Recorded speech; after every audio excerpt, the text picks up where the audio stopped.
Now, I'm going to start this video with a little bit of an apology. I know it's not been long, but we're going to have to pull the T word out again.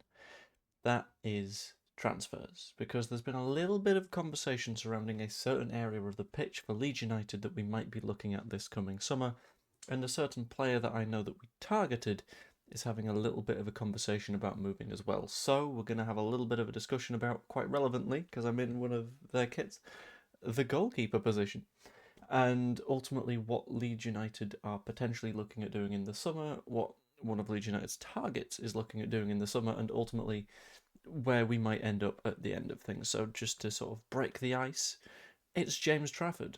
If you want to find out more, subscribe. No, let's get into it anyway. He was named as an option for Leeds United in the summer, but then again, every goalkeeper on the planet was named as an option for Leeds United in the summer, and everyone that had enough critical thinking skills to understand where Leeds United were knew that James Trafford was not going to come to Leeds. He was moving away from Burnley. It would have been a sideways move at that point in time. And Newcastle were looking at him. For some reason, didn't bother to get the move done, and he ended up at Manchester City, which is great for him in theory. He moved for a £31 million initial fee, which is the record paid for any English goalkeeper ever. But then more chaos happened, and we ended up in a situation where Donnarumma had a bit of a falling out with PSG and ended up just sort of going to Manchester City instead of staying over in France, which meant obviously Donnarumma comes to your club, you're going to say, okay, cool. I mean, we're just going to go and sign him then, which meant that Man City came out of that window with Stefan Ortega, James Trafford, and Donnarumma, which is a bad position to be in if you are James Trafford. And since then, he's made a few statements implying that he might be considering a little bit of an exit. He said along the lines of he kind of expected to be the number one goalkeeper when he turned up, because of course you would. They've broken a transfer record to sign you, and then a couple of weeks later, you've been kind of ruined by the fact that they've signed Donnarumma as an alternative. He's just sat in a chair in the corner, occasionally playing an FA Cup match or a League Cup match, and in recent interviews, he's visibly seemed disappointed in the fact that he's not playing. He's saying, I'll have to keep improving in training, I guess, which is the only way you're reasonably going to get into that side. A lot of people would point to the fact that he's relatively young, I think 23 years old, but at the same time, Donnarumma, not the oldest of goalkeepers. Let's have a very quick look at how old Donnarumma actually is. But he's got a hell of a lot of time in it. Donnarumma is currently 26.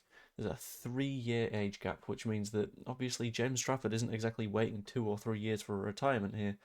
James Trafford is looking at a goalkeeper who isn't even in his prime yet as his competition, which meant that a little bit of news popped up about clubs being interested in James Trafford and James Trafford potentially looking to move away. Because, I mean, let's have a look at what's happened this season alone. He was getting reasonably close to the England squad fairly consistently, and then with the World Cup ahead of him, he didn't get the opportunity to play any football this season, aside from like 2 or 3 weeks at the start of the year, which obviously isn't quite enough to get you a squad at a World Cup. So, for the good of himself, he's going to have to try and find a move. And let's be honest, this kind of makes sense. But the bit of news that has emerged today, or yesterday, I suppose, is that Manchester City would prefer a loan. And this specific phrasing tells me that they're more than happy to sort of let him go. There's a couple of different places reporting this, and it all kind of adds up. It all makes sense because he's a very young, talented player. So he's someone that they're not necessarily going to want to lose permanently, but importantly, he's also not someone they're going to want to lose for a financial loss. And after a season of not playing any football, is anyone realistically going to be paying more than 31 million quid to sign him? Probably not. Like, sure, he's not lost any of his talent. His performances in the Cup have shown that. But then again, you don't pay 35 million quid for someone that played like twice in the league the year before. In fact, I'll have a look. There we go. 3 appearances in the Premier League, which isn't enough to really throw a lot of money behind. So Man City won't want to make a loss, which is understandable. And as a result, there's been interest from a few different places looking at him on loan as an option for someone that they can go, okay, we'll get you in and we'll see how that goes. That includes Leeds, as we know, but also a few sort of scarier, bigger names. Bayer Leverkusen are in the mix because they are consistently pushing for the Champions League and a little bit better sometimes. But is that necessarily going to happen if they don't have a top-tier goalkeeper? They're seeing Trafford as the way around that. Aston Villa are looking at Emi Martinez as someone that is potentially leaving very, very, very soon. That could be an ideal move for them and gets a homegrown player on board. Spurs also looking for homegrown players. Their current goalkeepers are Vicario and Kinski, neither of whom are English, which means that they're spending, hello Iris, 2 of their international slots on goalkeepers, which is potentially a little bit of a waste. So get Trafford in, that solves a problem. It'd be very, very difficult for Leeds to get this specific move done.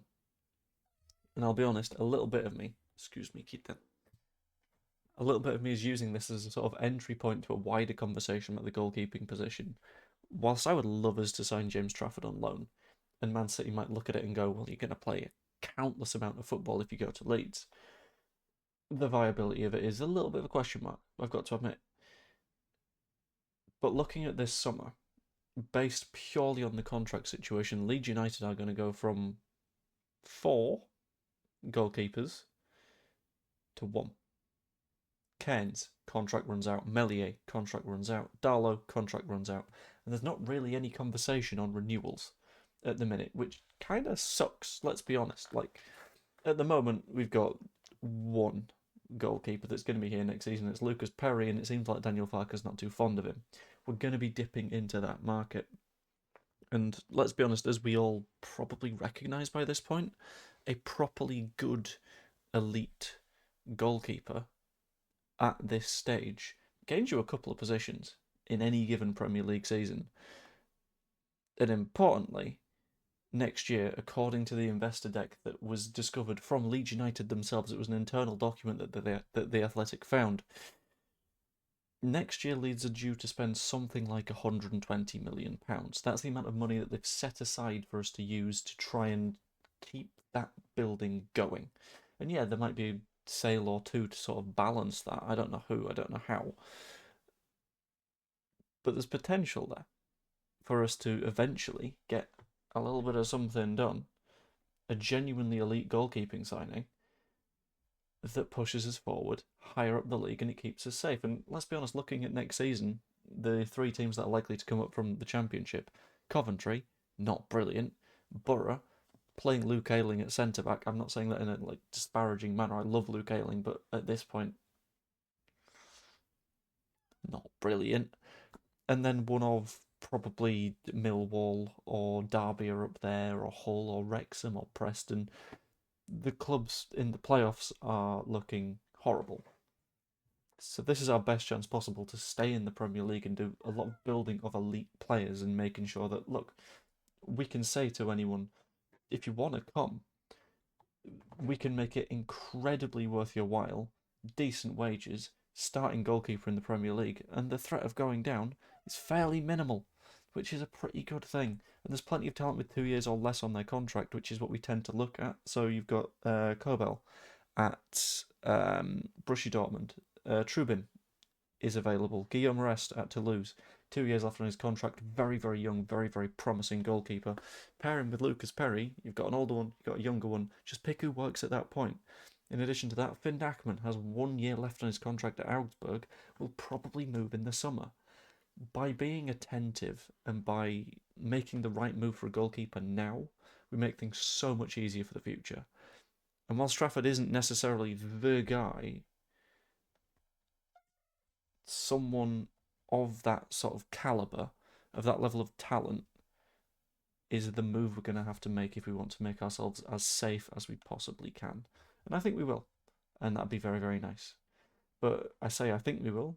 As always, that's just what I think. So let me know what you think in the comments down below. Subscribe if you haven't yet, that'd be lovely of you. Become a channel member as well, that'd also be very, very nice of you. Hope you enjoyed, and I will see you later. I was going to say on the flippity flop, but that would be incredibly stupid. See you later. Toodaloo.